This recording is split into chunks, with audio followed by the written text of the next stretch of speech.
You know who storms the field? Kansas storms the field. Stay behind in the stands where you belong. A panel of Louisiana sports experts giving you the hot takes all season long. Michael Cauble, Matt Moscona, and Shea Dixon.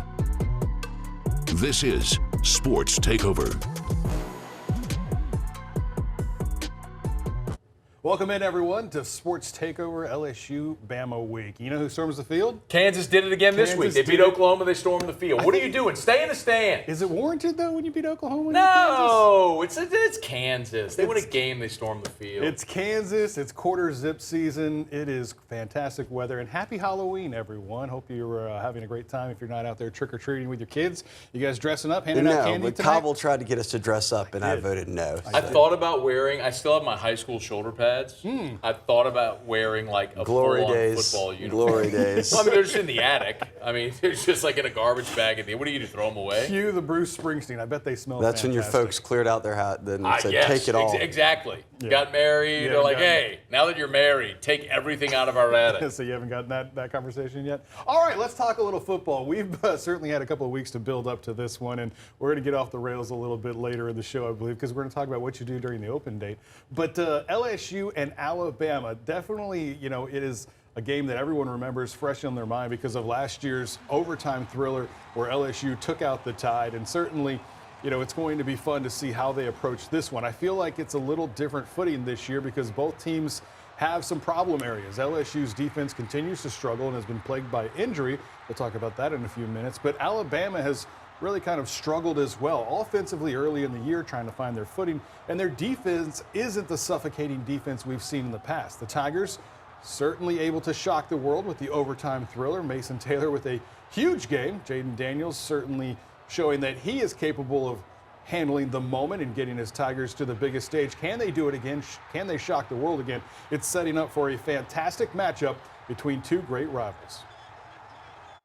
For me, it's exciting, right? Because I get immersed in, some of the great games and the great rivals and the great names that have been part of this game. This game has always had significance in the consequence of your season. So the first thing you got to do is win your division, and you got to get yourself ready to take care of business against really, really good players to be able to do that. I love it. I think it's exciting, and for me, because I'd been in the Midwest for most of my career, I catch just kind of the highlighted games. I think both these teams been ranked since 2007 or something, in the top 20. So, and I don't know how many of the games we played with them in the last however many 15 years or whatever that don't have some consequence to what kind of season you have.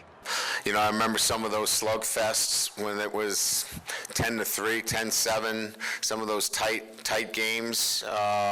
Great defense on both sides of the ball, fighting for every inch. Just some classic games, and really enjoyed watching them. You guys picture Brian Kelly on a late Saturday evening just sitting on the sofa and watching a little SEC football on Rewind? Nope. Yeah, probably not. Said he loves football. He loves football. Loves football. 10-7. 10-3? 10-3, 10-7. Always watching those great. Y'all couldn't name any games. Notre Dame scores, so don't act like y'all would. I wouldn't try. I couldn't even pretend. I couldn't tell you who they played other than USC and Navy every year. All right, so let's talk about this one, LSU, Alabama, guys. Let's get a broad overall thought on the contest. Shea, we'll start with you.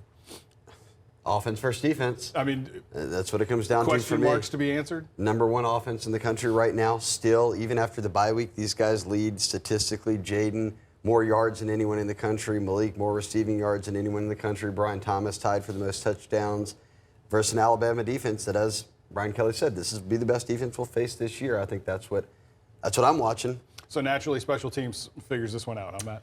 Well, Alabama, for the first time in Nick Saban's entire tenure, actually has a kicker. Will Riker's one of the best kickers in the history of college football as far as points. But LSU's going to move the ball and score. They're the best offense in college football. They're going to score points. We've just seen this game play out against Arkansas, against Ole Miss, against Missouri. It's really just is LSU going to be able to get those 2 or 3 stops to allow the offense to get ahead and make Alabama play from behind. Now, two of the best coaches in the game certainly saying what you would expect them to say heading into this contest, praising each other's teams and the progress they've made throughout this season. Coach Saban and his staff, Coach Reese, should be commended for, what they've been able to accomplish offensively since early in the season, and, obviously committed to Jalen. He's really done a nice job throwing the football. I think a lot of people were questioning his ability to throw it. But he's been effective, efficient, big plays. I think Brian Kelly has done a phenomenal job, bringing this team along. The improvement that they made, the kind of team they had a year ago, as well as, even a better team that they have, this year, in terms of what they've been able to accomplish and what they've been able to do. And I think it starts with their offense. They're the #1 offensive team in the country. And, it starts with the quarterback, Jaden Daniels. I mean, this guy's a phenomenal player.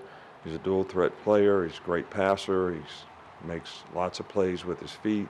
He's fast. Not only can scramble to run, but can scramble to throw.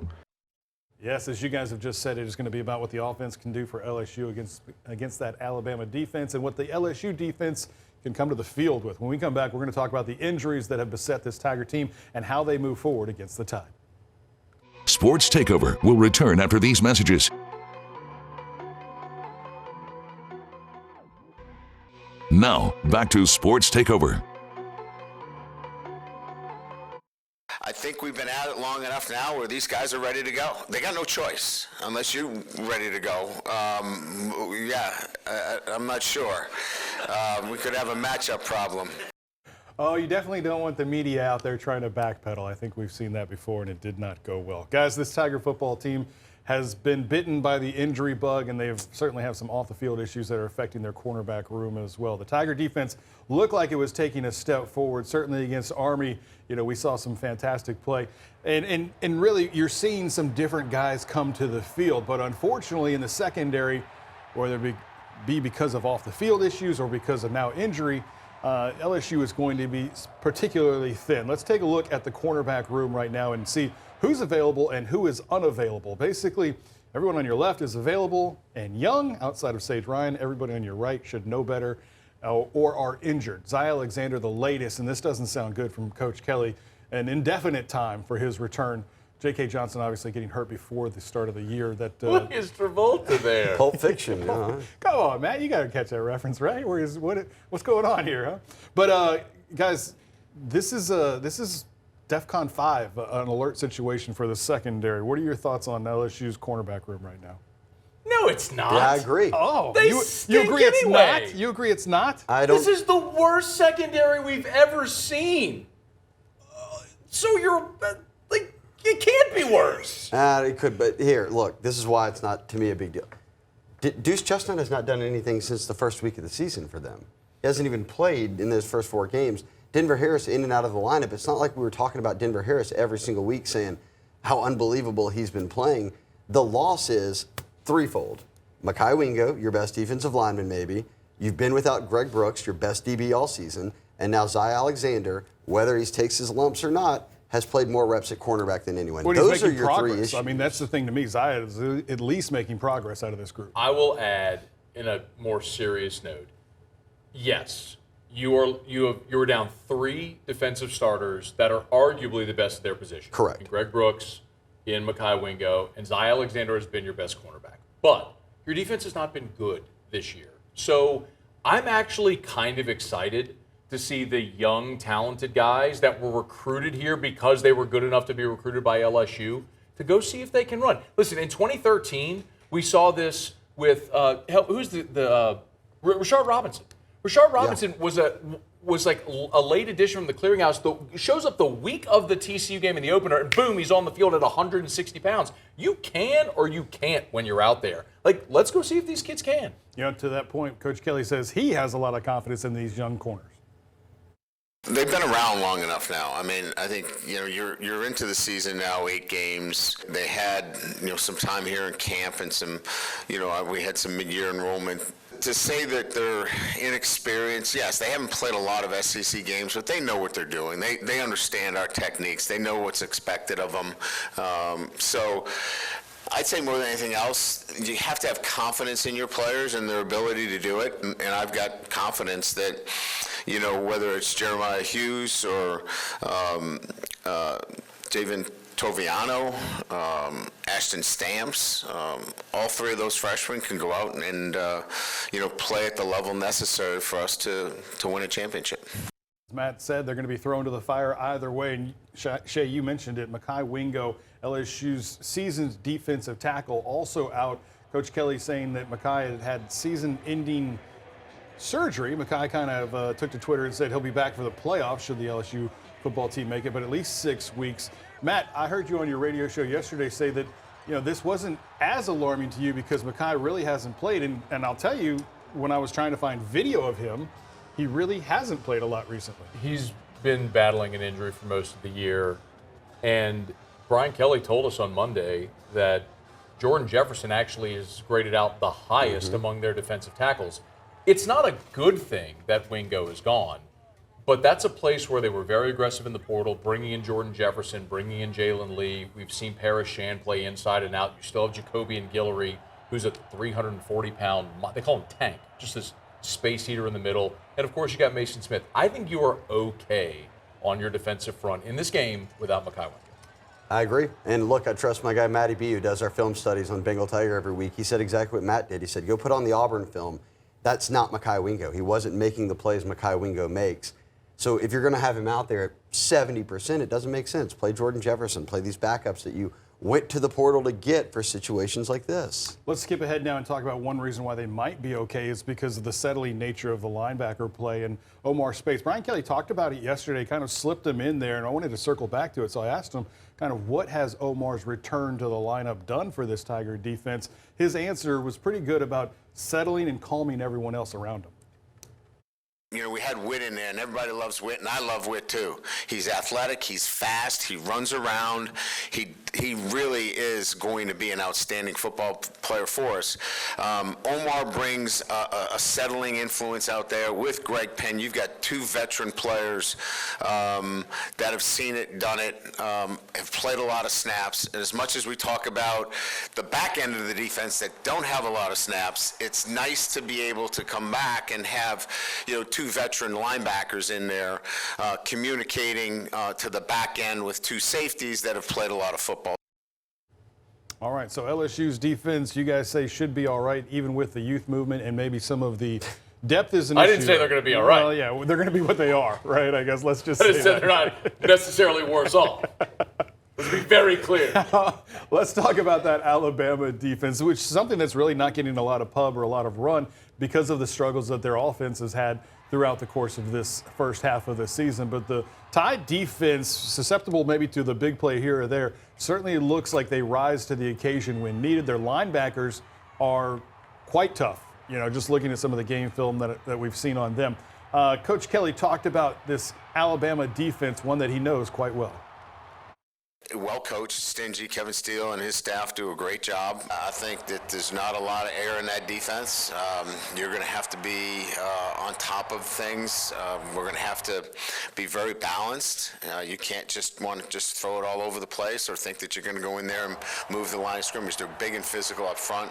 The linebacker play is outstanding, and they create problems in the pass rush and certainly you know, can run and hit. As I said, I think it's the best defense in all three phases. It's the challenge that an offense like ours really is up for.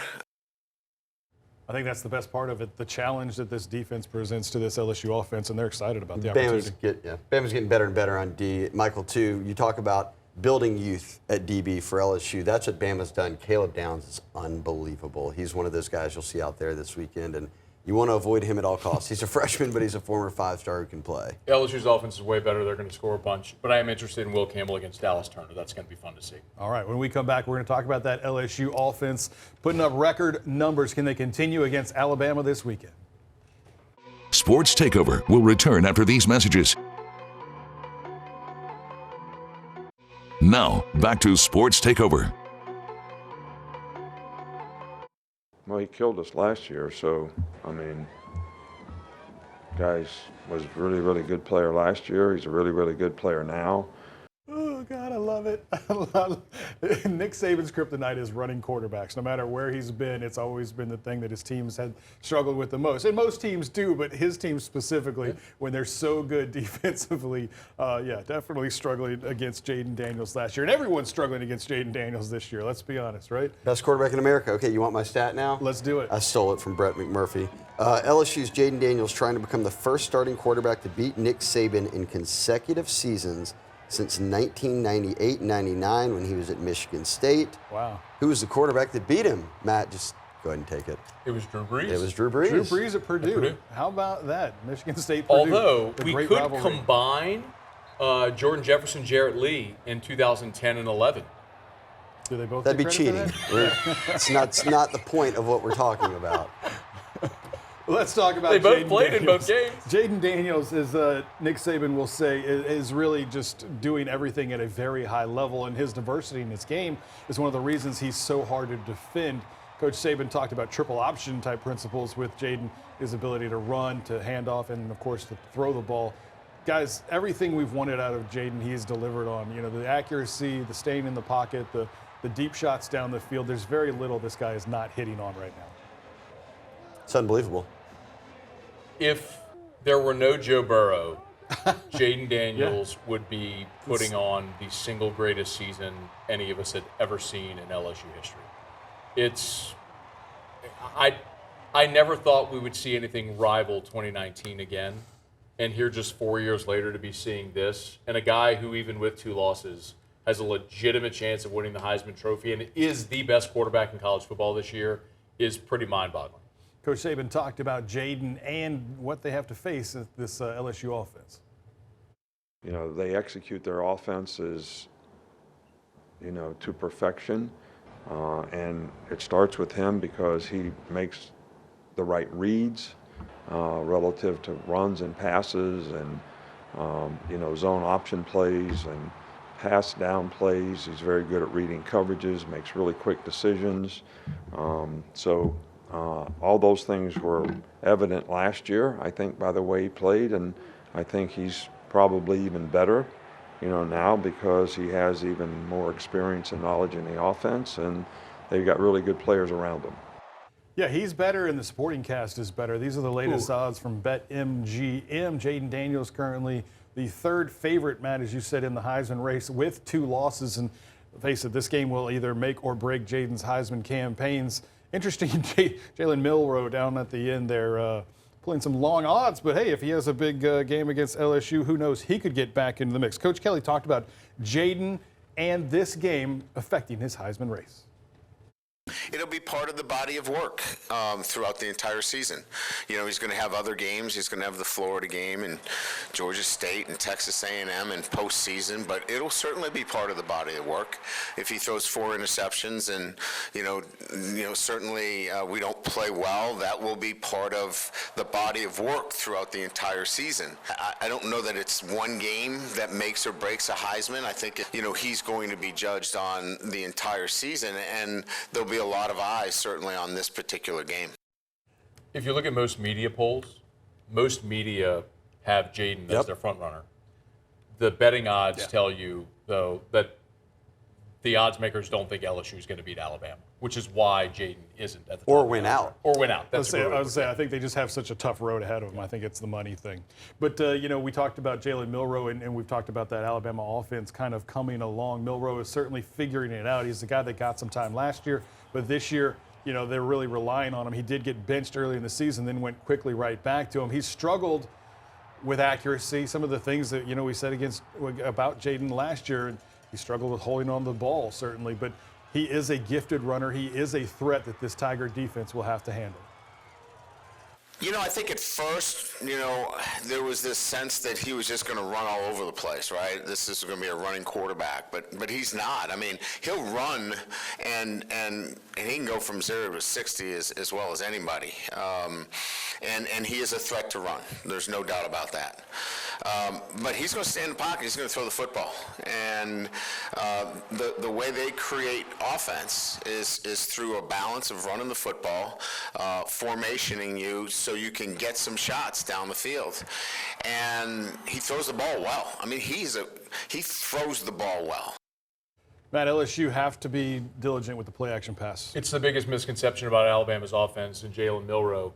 Jalen Milroe, everyone's perception is that he's a running quarterback. The change Tommy Rees has made is relying on a traditional running game with McClellan and Williams, and Milroe being a pocket passer. He'll run on a scramble drill, but they're not designed runs in this offense for Jalen Milroe anymore. No, he's definitely back there conducting a little bit, a lot like what Jaden is doing. All right, guys, when we come back, we'll get your final thoughts on this LSU-Alabama matchup. Sports Takeover will return after these messages. Now, back to Sports Takeover. All right, welcome back, everyone. One final thought. I think LSU wins it, but I think it's going to be a boat race to get there. Guys, I don't need a score, but give me your thoughts. What are you looking in this game? Vegas has an over-under set with the spread. It would put it about 31-28 Bama. I think it's going over both those. LSU team total over is a cash machine. LSU scores 40, they win. All right, there it is. LSU, If Alabama, they score 40. If they score 40. I think they do. I think they get there. 42-35 was my score. We'll see. Hopefully I didn't jinx LSU. Thanks for joining us. Enjoy what is one of the best college football weekends of the year.